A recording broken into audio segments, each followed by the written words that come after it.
Proverbs 4:23 reminds us that above all else, watch over your heart.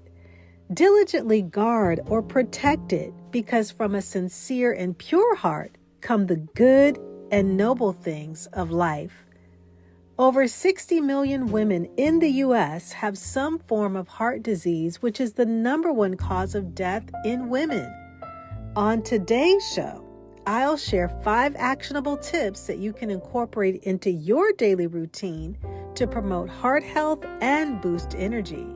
So, friend, if you're ready to show your heart some love and experience vibrant energy, then grab a notebook and pen and let's dive in.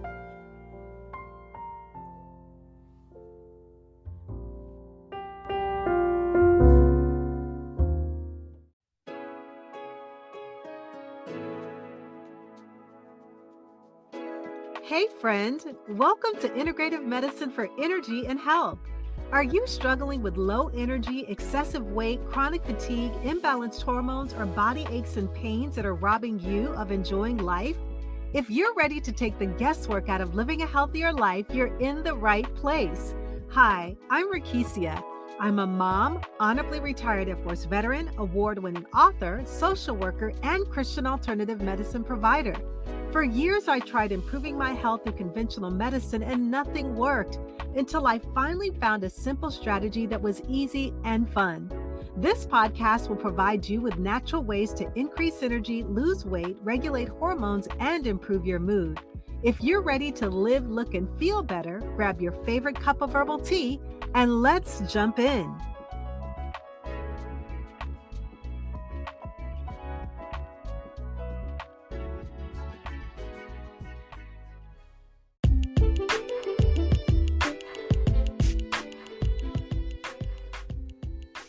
Imagine how you would feel if in just 21 days you could lose weight, boost your energy levels, and find hormonal balance.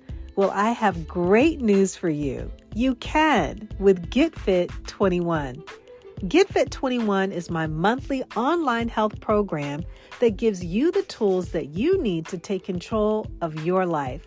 With personalized workouts, nutrition guides, and expert support, this program is designed to empower you on your health journey. Join countless other women who have experienced incredible transformations. You can join today to receive a 15% discount. Start your 21-day journey by clicking on the Contact Me link in today's show notes.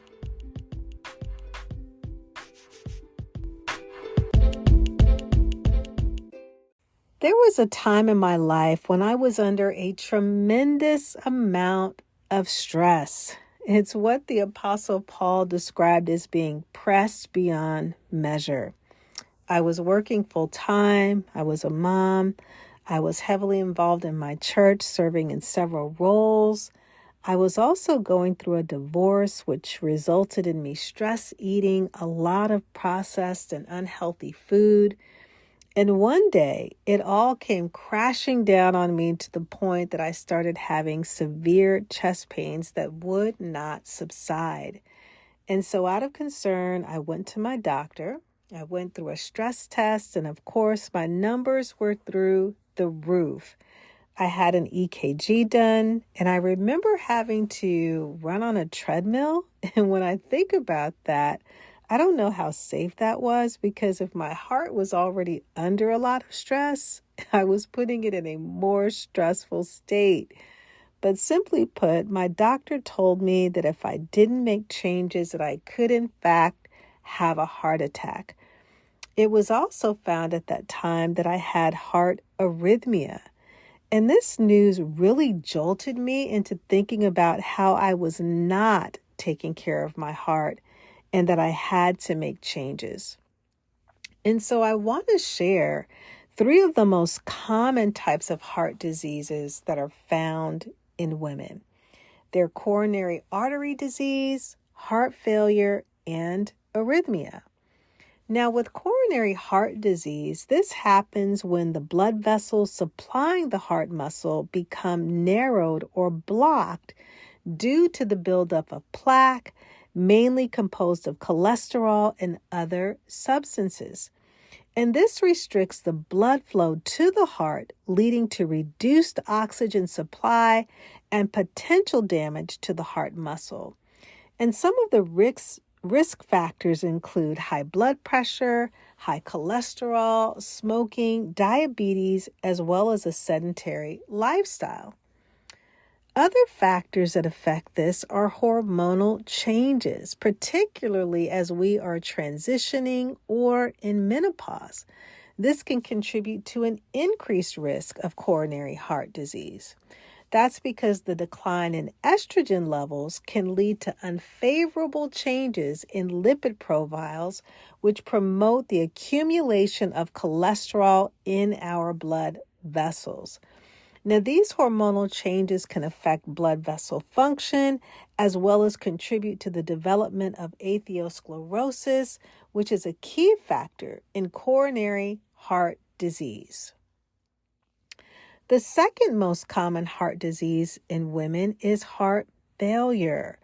And heart failure occurs when the heart is unable to pump blood effectively, leading to inadequate blood flow to meet the body's needs. And this can happen due to a number of reasons, and I'll share those with you. It can happen as a result of coronary artery disease, which I just shared. And this happens when reduced blood flow to the heart muscle is blocked or narrowed in those arteries, causing a weakness within the heart. Another area that is affected is myocardial infarction, also known as a heart attack.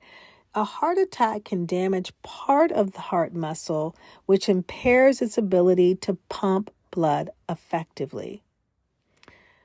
Another area is hypertension or high blood pressure.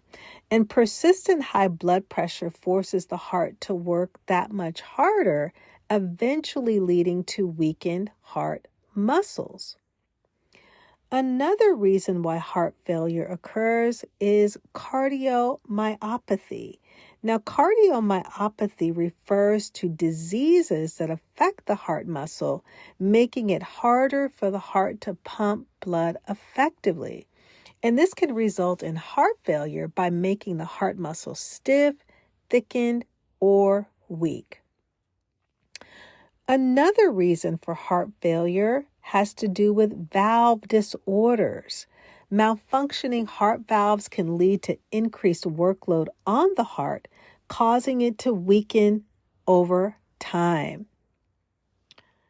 Another area that may impact heart failure is chronic conditions like diabetes, thyroid disorders, or chronic lung diseases, which can contribute to heart failure. And then the last area has to do with infections or inflammations. So diseases like myocarditis, which is an inflammation of the heart muscle, can weaken the heart. Myocarditis is an inflammation of the mitochondrium, which is the muscular layer of the heart wall. And it's often caused by viral infections, such as those that come from viruses like influenza or the flu. And other causes can include bacterial or fungal infection exposures to certain toxins or autoimmune disorders. And this inflammation can weaken the heart muscle, affecting its ability to pump the blood effectively. The final and the third most common heart disease in women is arrhythmia. Arrhythmia is a heart condition where the heartbeat is irregular, either too fast or too slow. It's kind of like a musical band playing out of sync. The heart's rhythm is disrupted, potentially affecting blood flow and overall heart function. Heart arrhythmias develop when there's a disruption in the electrical impulses that coordinate the heart's rhythm. And this can happen due to a number of reasons, which I'll share with you. The first one being aging. The normal aging processes can affect the heart's electrical system, increasing the risk of arrhythmias. Heart conditions like coronary artery disease, heart attack, heart failure, and cardiomyopathy can also disrupt the heart's electrical signals. Another reason has to do with high blood pressure. Uncontrolled hypertension can lead to changes in the heart structure and electrical system, contributing to arrhythmias. Diabetes is also another factor. Poorly managed diabetes can damage the nerves controlling the heart, leading to arrhythmias. Smoking and excessive alcohol consumption. These lifestyle factors can contribute to heart disease and the risk of arrhythmias. Genetic factors. Some individuals may also have a genetic predisposition to certain types of arrhythmias. Thyroid disorders. Abnormal thyroid function can also affect the heart's rhythm. Certain medications or stimulants. Some drugs or substances like stimulants can trigger arrhythmias. Infections. Infections that can affect the heart, such as myocarditis, can disrupt electrical pathways. Chronic stress, which is the final area, stress can contribute to the development of the exacerbation of heart arrhythmias. Emotional stress and anxiety can stimulate the release of stress hormones, affecting the heart's electrical system and potentially leading to irregular heartbeats. And this is especially true for women who are already predisposed to arrhythmias or have underlying health conditions. And chronic stress can also contribute to other risk factors for heart disease, such as high blood pressure and inflammation, which further increase the likelihood of developing arrhythmias. Now, for me, because I was experiencing chronic stress, it was affecting my heart's electrical system, and this led me to having irregular heartbeats. Now, for me, the arrhythmia was most notable when I would lay down at night when I was going to sleep or trying to go to sleep. My heartbeat would become very irregular. It would start beating rapidly. And when you feel your heart skipping like that in an irregular manner, it's a pretty scary feeling because you don't know what's happening. You know that something's wrong, but you don't really know what it is. And so I knew that as that was happening, I had to take action and needed to do what was necessary to get this under control. And so understanding and managing the underlying causes of heart disease can help to prevent or control these heart conditions. And so how do you recognize some of the symptoms of heart disease that are common in women? And so some of the things that I was experiencing, I'll share with you here as well. So if you're experiencing any kind of chest discomfort, this can be squeezing, pressure, or fullness in your chest. It may not always be severe, but you know that that discomfort is there. You can also experience pain or discomfort in other areas, such as in your arms, your neck, your jaw, your shoulder, or even your back, and it may be gradual and subtle. You may also experience shortness of breath. This can occur with or without the chest discomfort, and it has been shown to be more prominent in women. You may also experience nausea or vomiting. This happens many times while you're having a heart attack, so knowing that this is one of the symptoms. If you have unexplained fatigue or weakness, or you're feeling lightheaded, this can also be a symptom. If you're having cold sweats, this can also accompany a heart attack. If you're feeling dizzy or faint or lightheaded, This can also be a symptom that you are having an underlying heart condition. And so you may not recognize your symptoms as being connected to heart disease and dismiss it as working out too hard or either having heartburn. Now, while menopause does not cause heart disease, it can certainly increase our risk because of their factors such as high blood pressure, cholesterol, or even our lowering of estrogen levels. This increases the chance of having those underlying heart conditions. So if you're suspecting that you might have heart issues or you're experiencing symptoms, please do not ignore them. Like I was having those pains, I was having those symptoms, they were not going away. I could not ignore them because I knew that seeking out some type of medical attention was crucial for me to recover my health. Now that you have an understanding of heart disease, how it develops, along with recognizing the symptoms, I'd like to share 5 preventative strategies that contributed to improving my heart health and increased my energy levels that I believe that you will also find to be beneficial. The first thing that I had to do is I had to learn how to manage stress, because chronic stress can take a toll on our heart health as well as our energy levels. And so I had to really take a step back. I had to make an assessment of what was going on in my life, and I had to pull away from some things that I was managing. And I had to learn that it is okay to say no, that I did not have to do all of the things because this is part of managing stress. In Psalm 90, verse 12, David wrote, "So teach us to number our days, that we may apply our hearts unto wisdom." In other words, David was praying and asking God to give him the wisdom that he needed so that he could successfully manage his days in a positive and productive way. And I had to make that my prayer, to ask God to give me the wisdom to know how to manage my days so that I would not become stressed out or put excessive stress on my body.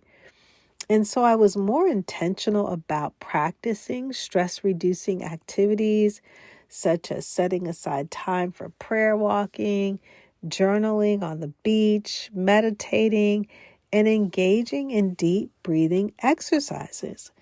And these are some of the things that kept me anchored in a place of calm and center that I really needed to be versus being caught up in the busyness of life. And I also want to share that when I began doing the deep breathing exercises, I would say consistently for about 6 to 8 months, I noticed that my heart arrhythmia went away, and I have not had that issue in over 12 years now, which is a blessing. And deep breathing exercises can have a calming effect on our nervous system, potentially helping to regulate the autonomic nervous system.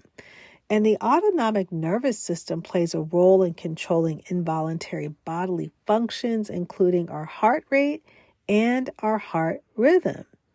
And so by engaging in deep breathing exercises like those belly breathing exercises, you stimulate what we call that vagus nerve. And the vagus nerve is a key part of the parasympathetic nervous system, which helps counter the fight or flight response and promotes relaxation. And so by routinely relaxing my body and my nervous system, it helped me to really regulate my heart. And the deep breathing was also flooding my blood cells and my heart with oxygen, and it brought about another level of healing to my heart. And so prioritizing self-care and finding those healthy outlets that you need for stress can help contribute to you having a more balanced as well as an energized lifestyle. The second thing that I had to do is prioritize physical activity. And so engaging in regular exercise is a cornerstone for our heart health. So you want to aim for at least 150 minutes of moderate intensity aerobic activity per week, such as brisk walking or cycling or swimming. And incorporating strength training exercises can also help to further enhance your cardiovascular fitness, as well as contribute to increased energy levels. And I always like to share that you have to find that physical activity that you enjoy and that is right for you. And one of my favorites is walking or hiking. And hiking is excellent because it involves continuous movement. It provides that cardiovascular exercise and can also strengthen the heart as well as improve circulation. So find that activity that you enjoy that's right just for you. The third thing that I had to do is I had to choose those heart-healthy foods. I had to put away the processed food that I was eating based on stress eating, and I had to adopt that into my life. I had to eat more fruits and vegetables, whole grains, lean proteins, those heart-healthy foods that are rich in nutrients and fiber that supported my cardiovascular health. So I had to eat things like salmon and mackerel and trout and sardines because these are high in omega-3 fatty acids, which help to reduce the risk of heart disease. I incorporated foods like more berries and strawberries, raspberries, because these are high in antioxidants as well as fiber and vitamins that benefit our heart health. I incorporated those leafy greens such as spinach and kale that are packed with vitamins and minerals as well as antioxidants. I also incorporated things like olive oil. And extra virgin olive oil is a healthy monosaturated fat that also helps to lower cholesterol levels. I incorporated eating more legumes, beans, lentils, chickpeas. Those are high in fiber and have various nutrients that support heart health.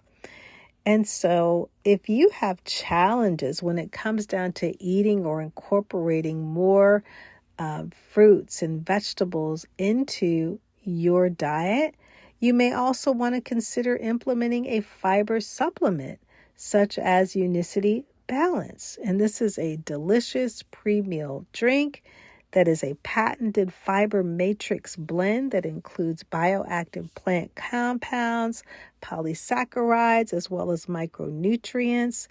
And this fiber matrix, it's designed to help ease some of the impact of that excess carbohydrates as well as cholesterol that can have on the heart and promote overall well-being. And if you'd like to know more about balance, I'll place the link in today's show notes. The fourth thing is that you want to make sure that you are getting adequate levels of sleep. We cannot emphasize this enough. Quality sleep is essential for your overall health because disrupted sleep patterns or insufficient sleep contributes to an increased risk of cardiovascular issues. And establishing good sleep hygiene practices such as maintaining a consistent sleep schedule, creating a comfortable sleep environment, and practicing relaxation techniques can help to contribute to better sleep. So you want to aim for at least 7 to 9 hours of sleep per night to allow your body to repair, to regenerate. You also want to establish a consistent sleep schedule and to create a relaxing bedtime routine. Minimizing screen time before bed can also help to contribute to better quality of sleep.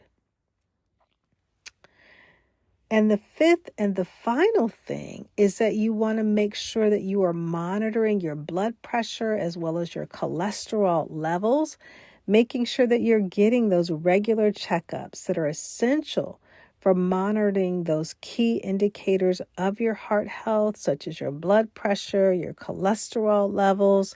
You also want to make sure that you're maintaining these within healthy ranges, because this can significantly reduce the risk of heart disease and contribute to sustained energy levels. And so these are the 5 things that I practice consistently, routinely in my life when it comes down to taking care of my heart. I had to manage my stress levels. I had to prioritize physical activity. I had to choose those heart healthy foods. I had to make sure that I was getting that adequate sleep that my body needed, and ensure that I was getting those regular checkups to ensure that my levels within my body were at the normal ranges that they needed to be in. So I had to monitor those key indicators. I had to ensure that my body, again, my cholesterol levels were normal, that my blood pressure was normal.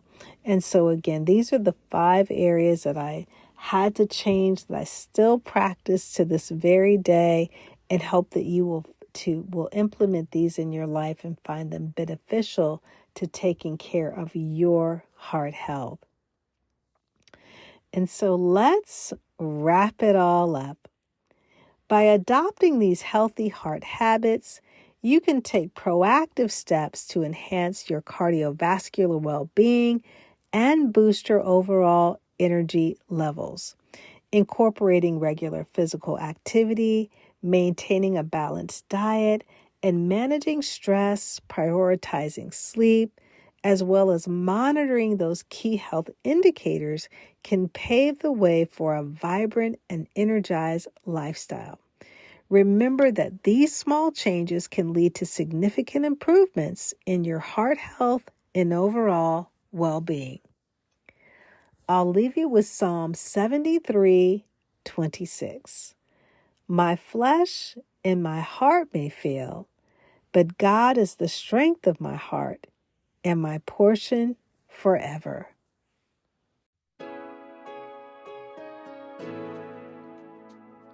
Hey friend, I hope you enjoyed today's episode. If so, would you take 30 seconds and share it with a friend who may want to have more energy and improve their health naturally?